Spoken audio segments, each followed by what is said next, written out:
The Bhagavad Gita says, the true renunciant is not one who is not working, but the one who has renounced the fruits to the actions. And what is the test of that renunciation? Everybody can say, I am doing this for the pleasure of God. What is the proof? Kurvanne veha karmani jijivishechatagvam samaha evam tvainanyatetosti na karma lipyate nare. In this mantra, the word jijivisha is used. Jijivisha is the desire to live. It comes from God Himself. He is eternal. And as His little parts, we are also eternal. But in material existence, our consciousness is tied to the body. And so we experience the phenomenon of death, which goes against the instinct of the soul. So the soul desires to live. If somebody is fed up of their life and say it would be better that I die, you place your hand around the person's neck. So what are you doing? You said you wish to die, I'm going to help you. Hey, don't you dare. They will bear tons of miseries and yet desire to keep living. So this urge to live is there. Now, the bhogi, the person who seeks to enjoy the world, is attached to the pleasures and the things of the world. And death means the end of enjoyment and separation from all things that were endeared. And hence, the worldly person fears death. It is considered the biggest fear in life. So the worldly person seeks to live. A devotee also seeks to live, because the devotee realizes the value of the human form and wishes to put it to good use. So a devotee thinks, I have this brief opportunity, let me use it to the best. One priest arrived at the gas station on the Friday of the long weekend. There was a huge line. The attendant at the gas station, when the priest numbers came, said, Sir, what to do? People wait until the last minute before filling the gas, hence the long line. The priest said, the same is in my profession as well. They keep waiting until death is about to come. So, the idea is not to wait till the last, but to use our life properly. Now here, Sri Aurobindo in his Bhashya of this Isha Upanishad has emphasized the word eva. Kurvanneva karmani. O human beings, strive to do your karma. By eva, the emphasis is given. If you wish to understand the word karma a little deeply, there are three kinds of karma. One is the sanchit karma of endless lifetimes, the stockpile of your karmas of endless lifetimes. From that, when you come down every time, God takes one portion and gives it to you. This portion of your karmas you need to bear in this life, that becomes your prarabdha for this life. Now the sanchit is the stockpile, the prarabdha is that with which you have come. Just like if you are playing Scrabble, you are given those letters and you have to play with them. That is the prarabdha. But how you play is in your hands. Likewise, the thing in our hands is the kriyaman. Kriyaman is the karma that you do with your independent free will. That kriyaman is what is being talked about here. How can we do that kriyaman? It can be done in three ways. One is called karma, the other is called vikarma, and the third is called akarma. So there is karma, akarma and vikarma. Karma is the ritualistic practices and duties as mentioned in the scriptures. So some people say work is worship. Just do your duty, that is the end all of life. However, merely doing duty does not suffice. Doing your duty is a good thing. It is better than committing sin. But if you just do your worldly duty, if you do the karma that is written in the scriptures, it will either give you the opulences of the world or elevation to the spiritual abodes. However, your ultimate goal of life will not be fulfilled.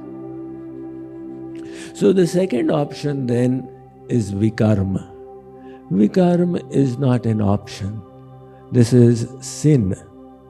If we do sin, we will go to Narak. That is talked about in the next mantra. There's a third option, and that is called akarma.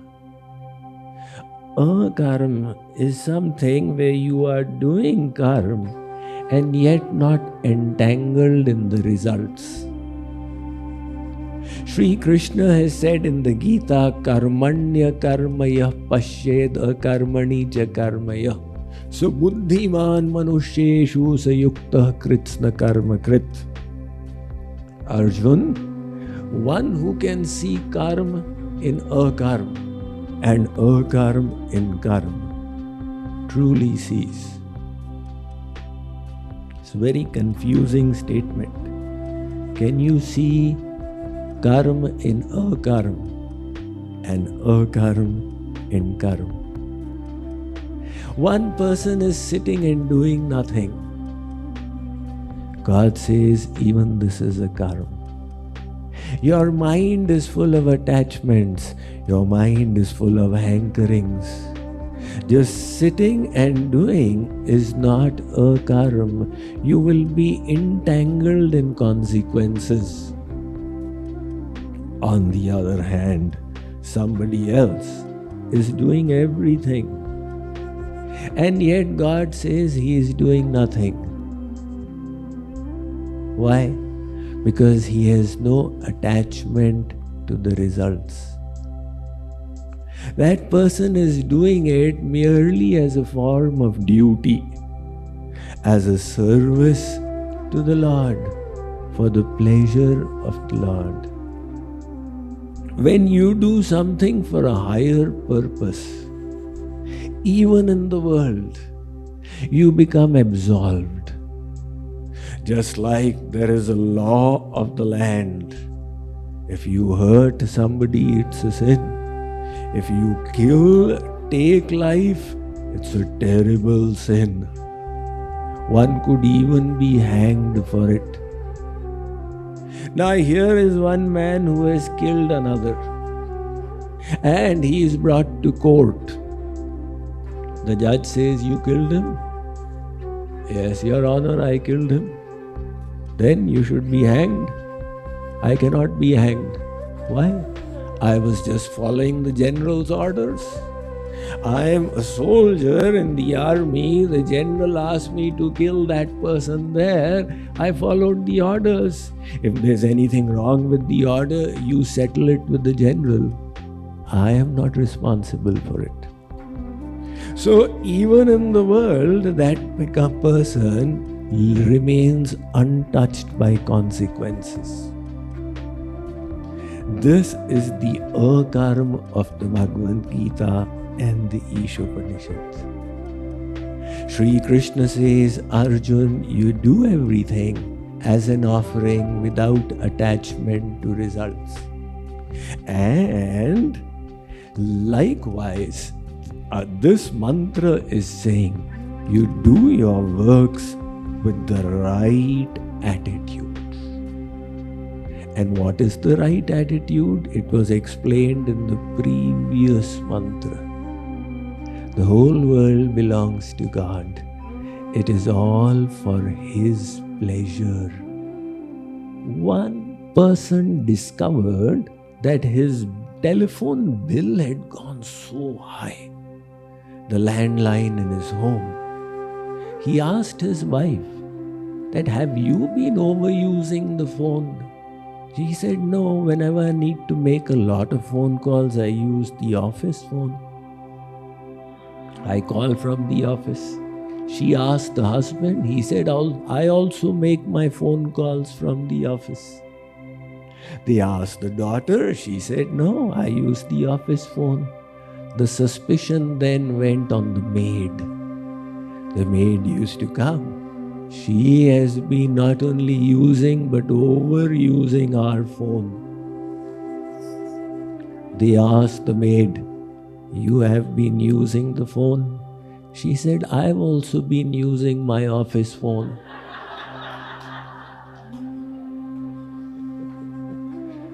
So, it's the misuse when you think everything is for me. And the spiritual consciousness flips it around.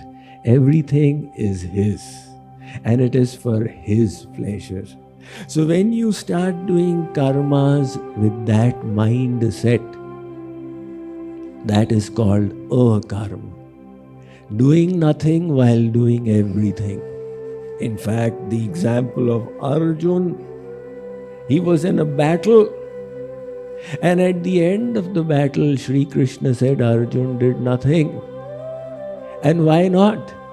Because Arjun had no attachments to the results. So what he was doing was a multiplication in zeros. You multiply 100 with 0, the result is 0. You multiply 1,000,000 with 0 and the result is still 0. So likewise, this mantra is saying that you do akarma. Another name for that akarma is karma yoga. So when you are doing karma yoga, the important thing is the detachment from the results. That detachment is your guarantee. If you are detached, then you are not going to be entangled, embroiled. That is why the Bhagavad Gita says, Yastu karma phalatyagi satyagitya vidhiyate. The true renunciant is not one who is not working. He is saying, work hard. But the one who has renounced the fruits to the actions. And what is the test of that renunciation? Everybody can say, I am doing this for the pleasure of God. What is the proof? The proof is that when the results are reverse, it does not disturb you. If you become inordinately disturbed, I tried so hard, it did not work out. That means the results were not being offered to God but to yourself. And if you were doing it in the spirit of Krishna Arpanam, You'll then rationalize it. Maybe Sri Krishna wanted it like this. Who knows? The first few satsangis I made, there was a girl. Maharajji engaged her in seva. And her seva was to go and do chanda for a construction that was happening in the Guru ashram. So, she was doing this. She would go out collecting donations. And Maharajji had teamed her up with a college professor, a lady who was also a satsangi. The two of them would go. Now, generally, when you go around trying to collect like that, the average is 1 out of 10, which means 9 you'll get negatives and 1 positive. So on this particular day, from morning, they had 27 misses, and they both got disturbed. In those days, the satsang was very small, and people could even call Maharajji. There was no mobiles, of course, on the landline. So they gave a call. Maharajji came on the line. They said, Maharajji, we've got such bad luck. Since morning, not one success. And Maharajji had a hearty laugh. On that, the matter ended. They put the phone down. And then they said that if Maharajji is happy, then why should we be sad? We are doing it for his pleasure. If he is unaffected by it, why should we be affected by it? And then they put 2 and 2 together, that the Guru's purpose is served more when we don't succeed than when we succeed. If we succeed, it will gratify our ego. But if we don't get a donation, we will learn humbleness, we will learn tolerance, we will grow in our emotional maturity. Likewise, what is pleasing to God, He alone knows. Our job is to do our best and to leave to God all the rest. So the mantra is stating that with the right kind of attitude, you do your works, and that will be called Akarma, which means while doing everything, you will also be doing nothing, because there will be no consequences of those actions.